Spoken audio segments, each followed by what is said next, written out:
आज की वीडियो बहुत ही खास और सरल होने वाली है। इस क्लास में हम हिंदी के कुछ वाक्यांशों की इंग्लिश देखेंगे और उनसे वाक्यों की इंग्लिश बनाएंगे। तो यदि यह क्लास शुरू से एंड तक देखा तो बहुत ही अच्छी इंग्लिश सीखने को मिलेगी। तो बिना समय गवाएं वीडियो शुरू करते हैं। तो देखते हैं पहला वाक्यांश। वो सिर से पैर तक कीचड़ में लिपटा हुआ था। वो सिर से पैर तक लाल रंग के कपड़ों में थी। डॉक्टर ने उसे सिर से पैर तक जांचा। बारिश के बाद वे सिर से पैर तक भीग गए। वो मुझे सिर से पैर तक देख रहा था। इन सब वाक्य में सिर से पैर तक वाक्यांश आए हैं। इस वाक्यांश के लिए इंग्लिश में फ्रॉम हेड टू टो का यूज होता है। जैसे वो सिर से पैर तक कीचड़ में लिपटा हुआ था। तो इसकी इंग्लिश होगी he was covered in mud from head to toe. वो सिर से पैर तक लाल रंग के कपड़ों में थी। तो इसकी इंग्लिश होगी she dressed in red from head to toe. Doctor ने उसे सिर से पैर तक जांचा। तो इसको इंग्लिश में बनाएंगे the doctor examined him from head to toe. बारिश के बाद वे सिर से पैर तक भीग गए। तो इसकी इंग्लिश होगी they were wet from head to toe after the rain. वो मुझे सिर से पैर तक देख रहा था। तो इसकी इंग्लिश होगी he was looking me from head to to.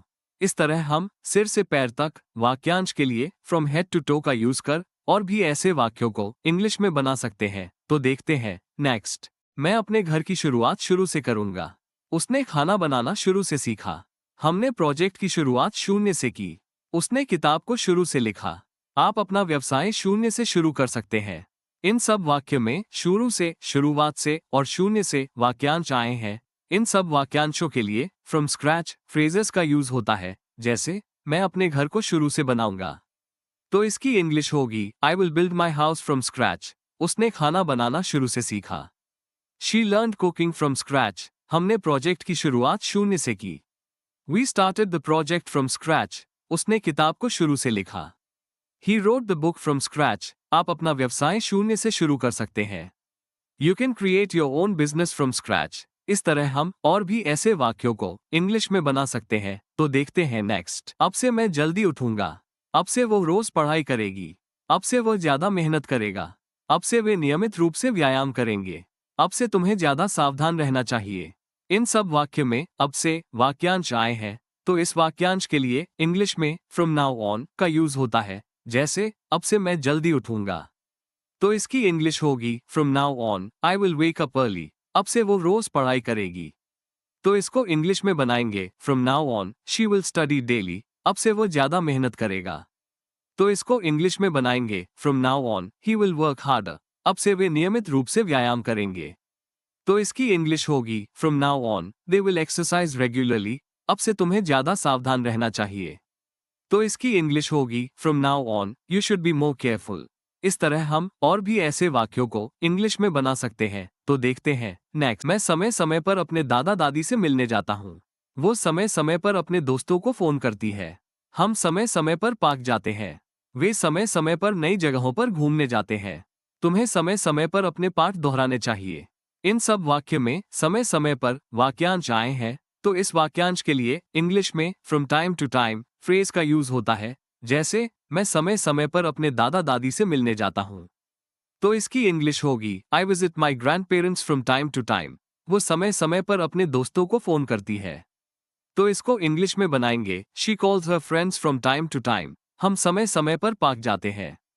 तो इसकी इंग्लिश होगी we go to the park from time to time. वे समय समय पर नई जगहों पर घूमने जाते हैं। तो इसकी इंग्लिश होगी they travel to new places from time to time. तुम्हें समय समय पर अपने पाठ दोहराने चाहिए। तो इसको इंग्लिश में बनाएंगे you should revise your lessons from time to time. इस तरह हम और भी ऐसे कई वाक्यों को इंग्लिश में बना सकते हैं। तो देखते हैं नेक्स्ट। मेरी नज़र में ये योजना काम करेगी। मेरी दृष्टि से वो एक अच्छा नेता है। मेरे विचार से यह निर्णय सही है। मेरी नज़र में टीम वर्क जरूरी है। मेरी राय में फिल्म दिलचस्प थी। इन वाक्यों में मेरी नज़र में या मेरी दृष्टि से या मेरे विचार से या मेरी राय में वाक्यांश आए हैं। इन सब का मतलब एक ही होता है। तो इन सब के लिए from my point of view phrase का यूज होता है। जैसे मेरी नज़र में ये योजना काम करेगी। तो इसकी इंग्लिश होगी from my point of view this plan will work. मेरी दृष्टि से वो एक अच्छा नेता है। तो इसको इंग्लिश में बनाएंगे from my point of view he is a good leader. मेरे विचार से यह निर्णय सही है।